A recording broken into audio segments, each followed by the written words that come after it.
आज का मुख्य समाचार हम सुनेंगे। उसके पहले हम देखते हैं बेहतरीन से बेहतरीन चीज। आज का विचार, क्या गलत हो सकता है उससे डरना बंद करें और जो सही हो सकता है उसके बारे में सकारात्मक रहना शुरू करें। आज का मजाक यानी आज का जोक है, चिंटू नारियल के पेड़ पर चढ़ गया। दोस्त ने कहा, अरे चिंटू, तुम इस नारियल के पेड़ पर क्यों चढ़ गए हो? चिंटू ने कहा, हम यहाँ से इंजीनियरिंग कॉलेज की लड़कियों को देख सकते हैं।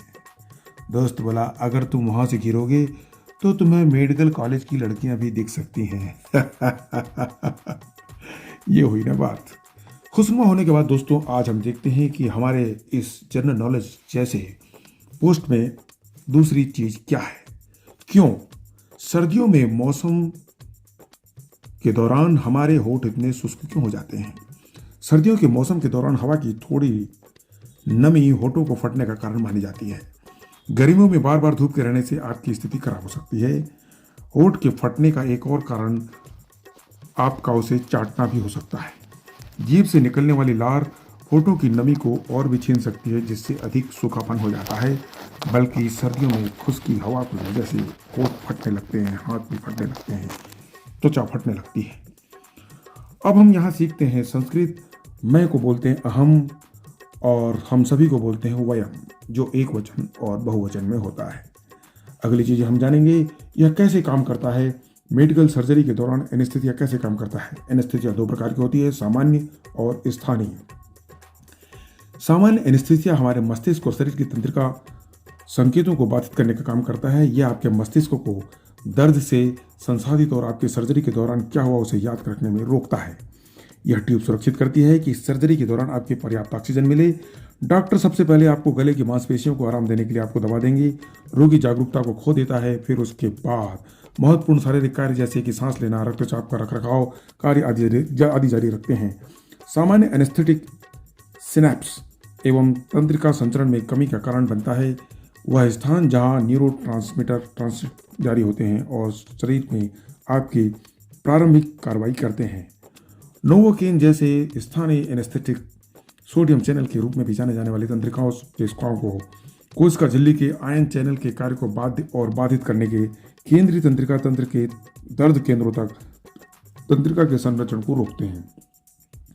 यह क्रिया इंजेक्शन स्थल के पास तंत्रिका आवेगों की गति को बाधित करती है, लेकिन अन्य क्षेत्रों में जागरूकता एवं इंद्रिय धारणा में कोई बदलाव नहीं होता।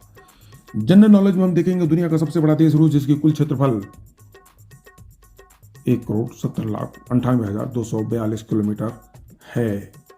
आज के जन्म में कीर्तिवर्धन भगवत आजाद जन्म 2 फरवरी 1959 को एक राजनीतिक और पूर्व क्रिकेटर के रूप में है, जो 1980 से लेकर 1986 के बीच भारत के लिए 60 टेस्ट और 25 एक दिवसीय मैच खेले हैं। आजाद का जन्म बिहार के दरभंगा में हुआ। वे बिहार के पूर्व मुख्यमंत्री भगवत के पुत्र हैं। जहां आजाद हैं, उनके कैरियर का मुख्य आकर्षण 1983 की विश्व क्रिकेट कप जीतने वाली भारतीय टीम का हिस्सा होना है। उन्होंने बिहार के दरभंगा के लिए 2014 का लोकसभा चुनाव भी जीता था। अगले चुनाव में अगले न्यूज में हम देखेंगे कि वैदिक ज्ञान, भगवान के सामने दीपक या दिया क्यों जलाएं? क्योंकि अग्नि हमें अंदर और बाहर को शुद्ध करने की क्षमता देती है। शंख क्यों बजाएं? क्योंकि आरती या पूजा के दौरान शंख बजाने से एक आभा मंडल बनेगा जो दिव्यता से भरा होगा और भगवान का आह्वान होगा। स्वयं सफाई क्यों करें? आरती करने से पहले सुनिश्चित करते हैं कि हम अपने आसपास की सफाई स्वयं कर लिया है। साफ कपड़े पहनते हैं। आरती करते समय मन और विचार को शुद्ध और स्वच्छ भी रखते हैं। पत्ते और फूल क्यों चढ़ाएं? आरती करते समय पीपल और आम के पेड़ की विविध फूल और पत्ते चढ़ाते हैं, क्योंकि आम के पत्तों की उम्र लंबी होती है और ये पत्ते जल्दी सड़ते नहीं हैं। झुकते क्यों हैं? श्रद्धा से सिर झुकाना भी जरूरी होता है। यह आरती करते समय भक्तों को समर्पण और भक्ति दर्शाता है। होठ फटे के लिए क्या करना चाहिए? नारियल का तेल, एलोवेरा, शहद और एवोकाडो मक्खन जैसे पेट्रोलियम जेली भी लगाना चाहिए।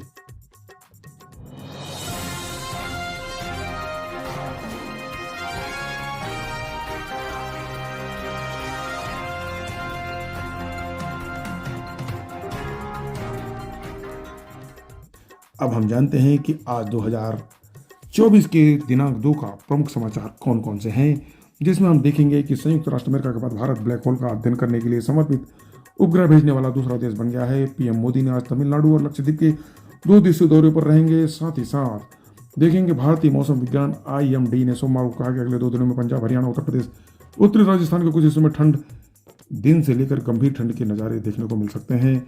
और इसी प्रकार रोचक खबरों में PM मोदी मोदी मोदी मोदी छाए हुए हैं। सागर का परिक्रमा 10वां चरण चेन्नई बंदरगाह से शुरू करते हुए हम मत्स्य पालन, डेयरी पालन, मधुपालन, इस क्षेत्र में हम आगे आ सकते हैं। और भी बहुत कुछ है, आप देखते रहिए, जुड़े रहिए हमारे GK से भरे और इंफॉर्मेशन से भरे थिंक फॉर यूनिटी न्यूज़ के न्यूज़ पैनल से। धन्यवाद। हमारे न्यूज का संकलन आपको कैसा लगता है? आप हमें अपनी राय व्हाट्सएप, ईमेल के जरिए भेजिए ताकि हम आपको और अच्छे से अच्छे कंटेंट दे सकें।